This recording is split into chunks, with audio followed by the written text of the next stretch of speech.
po sa ating lahat. Kamusta po kayo? Mabuti naman po. Maraming salamat sa mainit na pagtanggap sa gilid ng Pasig. Ngayong maulan na hapon. Yung mga nandyan sa gilid, umuulan ba? Mambol? Hindi naman. Hindi na. Mabuti naman. Kanina, papunta na po sana ako. Kaso medyo umulan, kaya napaatras ako. At anyway, at least dito po tayo ngayon. At nagpapasalamat po kami dahil kahit naulan, kahit hindi ganun maganda ang panahon, ay lumabas pa rin po kayo para makinig sa ating mga mensahe sa inyo. Maraming salamat po. At ngayon naman, narinig nyo na naman ang mensahe ng ating Vice Mayor Dodot, ng ating Congressman Roman, ng ating mga konsyal na papunta na rin sa ikalawang venue po namin. Kaya siguro i-share ko na lang din po ang aking mensahe sa inyo. Hindi na po yung buong mensahe ko, okay lang po. At sa totoo, medyo inuupo po ako ngayon. At kaya nakakabahan ako na mawalan tayo ng boses. 2 linggo na lang ang campaign period, ano? Napaka-exit ng campaign period. 45 days na po ang campaign period para sa lokal, 90 para sa national. Alam ko po, hindi masyadong halata, ano? Kasi yung iba, 2 taon na ang kampanya. Pero sa totoo, 45 days lang po talaga. 90 days para sa national, ano? At sa maiksing panahon na ito, pinamabuti natin at pinipilit natin na makarating sa iba't ibang sulok ng ating lungsod upang marinig ng mga tao kung ano ba ang pinaglalaban ng iting ng Pasig. Para saan ba kami tumatakbo? Siyempre, bilang mga opisyalis nyo na po ngayon, ay kailangan din namin mag-report sa inyo kung ano ba yung nagawa na, nasa na ba tayo ngayon bilang isang syudad. At para sa akin, ang pinaka-importante, kung saan ba tayo papunta? Ano ba yung direksyon natin? Ano ba yung direksyon na pinupuntahan natin, yung pinagtutunguhan natin bilang isang lungsod? Hindi ko narinig yung mensahe ng lahat ng konsyal, pero siguro nabanggit naman po yung sa solo parents natin na tayo po sa una nagpatupad ng solo parent na allowance, yung sa local senior pension, nagsimula yan. Excuse me po, nagsimula po yan noong taon 2022, pero ngayon, less than 3 years sa bagong programa na ito, nasa expansion na rin po tayo, dito pang benepisyo para sa ating mga senior. Tanong ko lang po, sino po sa inyo ay senior na? Senior high school na po kayo?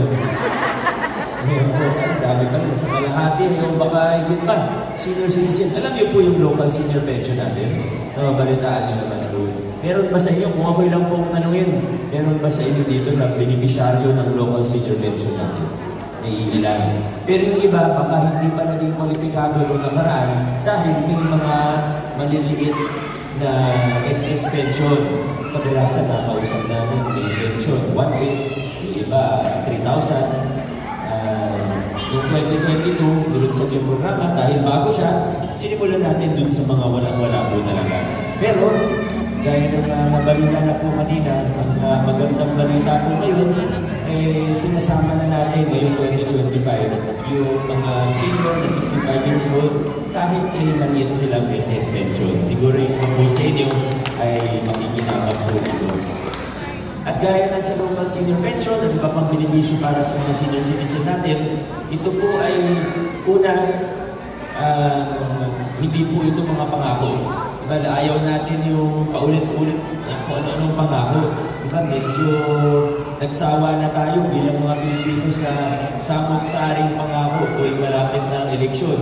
May mga maririnig tayo, kandidato na pinapangako ang gantong bagong serbisyo, papatayo ng ganyan. May maririnig po tayo, pinapangako sa atin ang langit at lupa para lang makuha ang ating matamis na oro.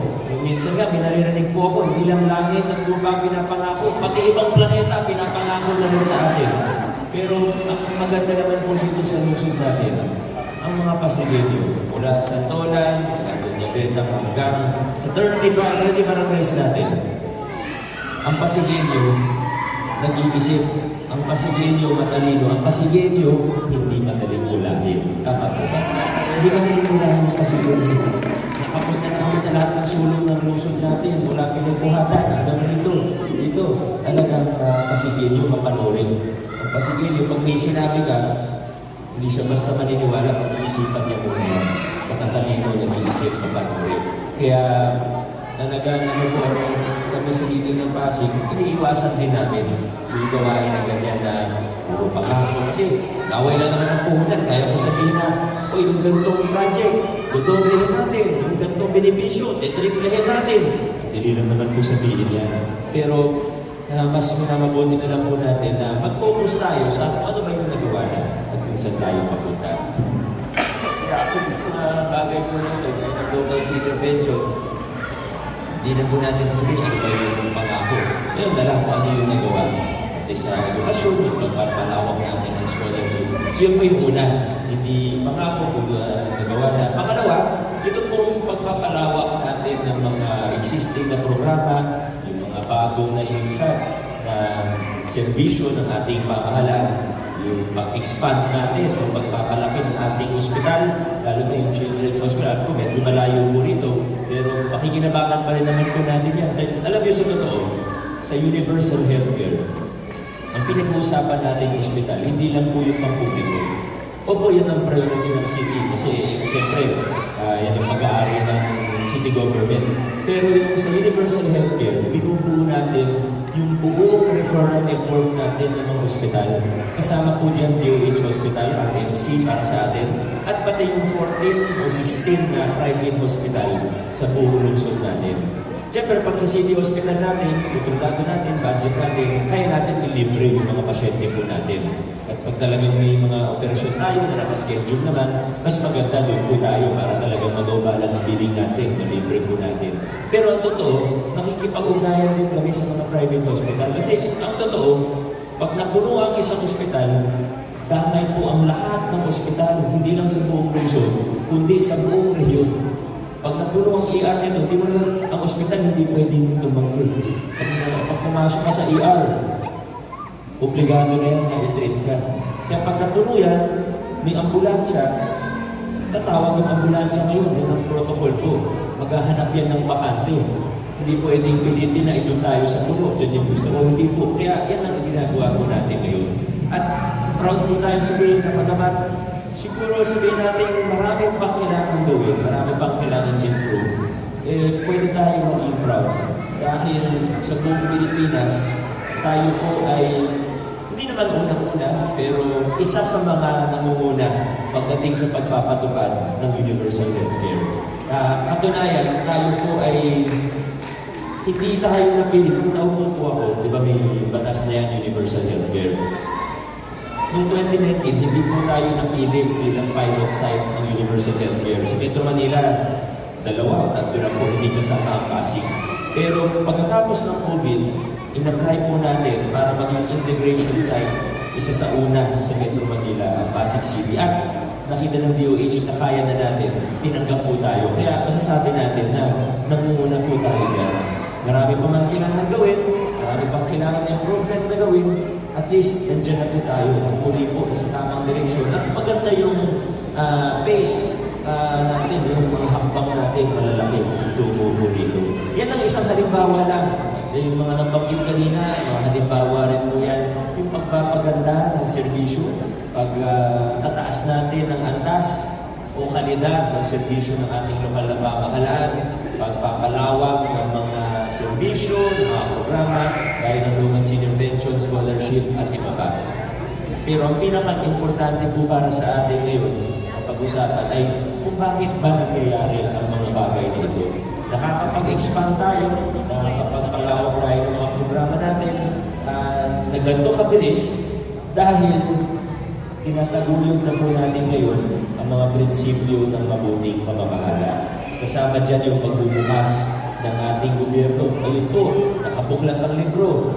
Pati nga yung mga kontrata ng city government, i-search nyo lang sa Google, makikita nyo. Curious kayo, may pinapagawang court sa Barangay Paratio. Dadaan kayo doon. Magkano kaya yan? Sino kaya ang gumagawa niyan?